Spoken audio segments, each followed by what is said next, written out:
Hi, this is Scott Garibay, and today we're going to talk about Dungeons and Dragons, and we're going to talk about fIRLantasy. fIRLantasy. It's actually a concept that goes back in Dungeons and Dragons, in my humble opinion, to 1983, starting with Gary Gygax, and right now perfectly illustrated in Critical by Matthew Mercer in Critical Role. And so let's talk about this concept. And I want to think about Dungeons and Dragons from the perspective of fIRLantasy. So first of all, let's talk about the word. You never heard that word before, right? fIRLantasy. It is I am coining this term, and fIRLantasy. You can see the spelling. It's F. It's F, and then capital I, capital R, capital L for in real life. All right, IRL. Like, this has become a very and then antasy, ANTASY, fIRLantasy.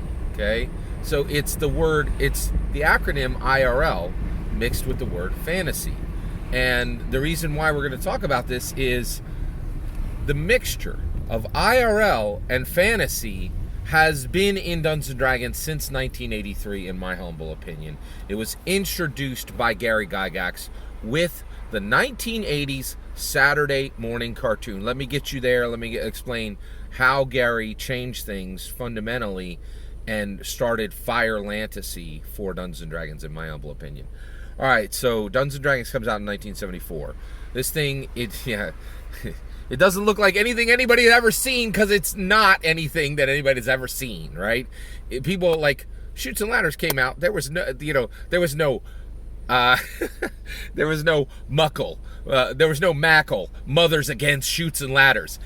Mothers didn't care about Chutes and Ladders because Chutes and Ladders is a game. Mothers got very upset about Dungeons and Dragons because Dungeons and Dragons did not look like any game that had ever existed. And guess what? It ain't a game today, in my humble opinion. It never was a game. That's why mothers got very upset and very frightened, because they're like, this ain't a game. This ain't Chutes and Ladders. This is something fundamentally different. And the mothers were right. They were right. It was fundamentally different, and they were 100% right. Dungeons and Dragons was frightening. They were frightened, and they were right to be frightened. You know why? I just watched Dave Chappelle's special on Netflix, brand new special, and it's literally just his speech at Duke Ellington, the school where he attended, right? And it's like a 40-minute speech he gives, and you know what he said? The whole thing is started with a Duke Ellington quote that says, "Art is dangerous, and when it ceases to be dangerous, you don't want it." That's what Duke Ellington said, and what Gary Gygax put into this world, in my humble opinion, was what Duke Ellington was talking about. It was dangerous art. It fundamentally, just kind of pushed forward, right? And aggressively went at human narrative. It said, Gary Gygax rejected all of human narrative. He said, shamans and authors and playwrights, and people who put on plays and people put in movies. He's like, shove them all back. I am creating new narrative, right? With a central theme creator, with an active catalyst, the player, and with fate right in the mix. I defy all of human narrative, right? And he just surged forward, and he shattered, right? He shattered the genre of gaming. He shattered the genre. He shattered the narrative. He's like, just get back. I got something different here. I am doing something special. This is now, here I am, right? And mothers were terrified, and they created Mothers Against Dungeons and Dragons, right? So the mothers are like, hey, we think that this is more than a game. We think this is something dangerous, and it's a connection to the occult, right? And we think our kids can get trapped in it, and they can't tell the difference between reality and fantasy. You know what Gary Gygax's response to those mothers was? It sounds like he was trolling them. I can't believe he did this, right? He's like, hey, we're making a new, hey, all you Hollywood folks, thanks for agreeing to make a Saturday morning cartoon out of my Dungeons and Dragons play engine, or and he's like, thanks for making a Saturday morning cartoon out of Dungeons and Dragons. Listen to this great idea. as these mothers are saying that I'm going to trap their children in this fantasy world, let's make this cartoon a story about children who played the game and get trapped in the world and can never make it out. Oh, and I'd really like to go 3 seasons and then the kids never make it out. Like, you're like, what? It was like he ran headlong into every 1980s terrified mother. And like, it just ran into him and was like, yep, I'm going to confirm everything you're worried about. Art is dangerous. Duke Ellington said it. Gary Gygax did it, right? Like, he just like, yeah, let's mix the in real life. And, you know, we could make, you know, a regular dwarf fighter, and we could make an elf cleric, and we could make, you know, a dwarf, you know, we could make the rogue and the, you know, and the wizard human. Well, why do that? Let's make them players from the real world and trap them in the world, and let's make sure they never get out. It looks like he was trolling. He wasn't trolling, right? And I get this. People are like, you gotta be trolling, Scott. And I'm like, no. I mean every word I'm saying. You think it's trolling because you don't understand it and it frightens you, right? Big ideas frighten people. And get this. Dungeons & Dragons has been terrifying from the beginning. It's been terrifying, right? Because art is dangerous, especially when it's coming from a genius, right? And it's, you know, like Dave Chappelle saying it, Duke Ellington saying it, Gary Gygax did it. Art is terrifying when it's done right, right? Like, and, you know, and I think that's why people coming back here, because like I'm going toward the stuff that's real, right? The stuff that matters, the history that matters, not this pablum that keeps getting served up. That Gary Gygax was the same as the Chutes and Ladders creator. He was something fundamentally different, like Lincoln and Tubman. Gygax, he is American history stands on him, right? All right, let's get to the fIRLantasy. So fIRLantasy started in 1983.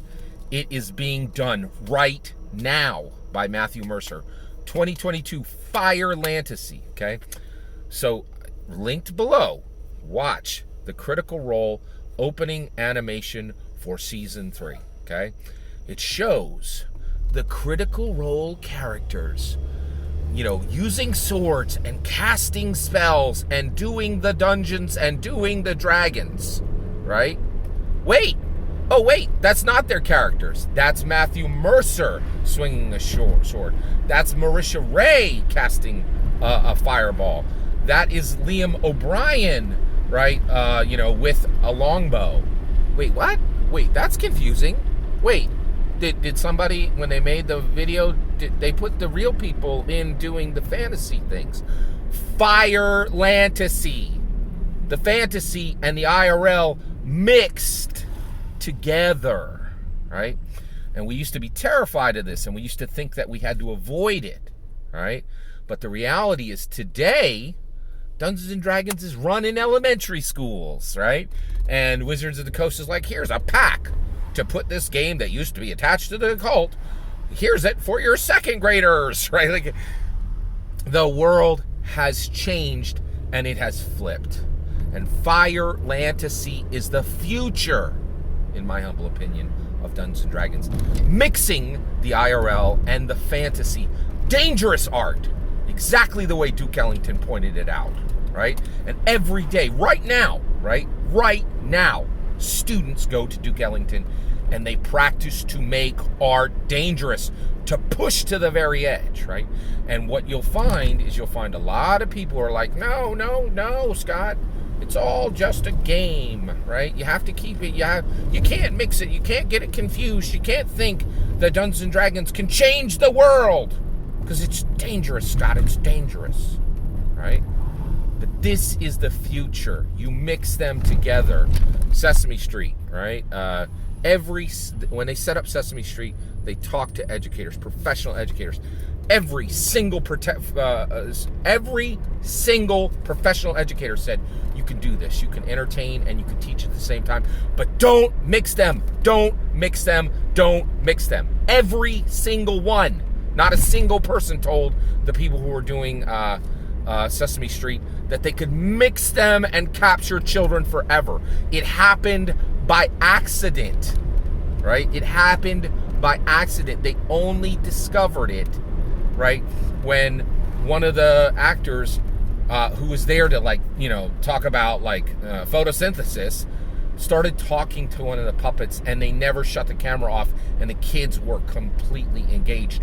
And in order to move forward with Sesame Street, they had to ignore the advice of every single professional educator they had reached out to.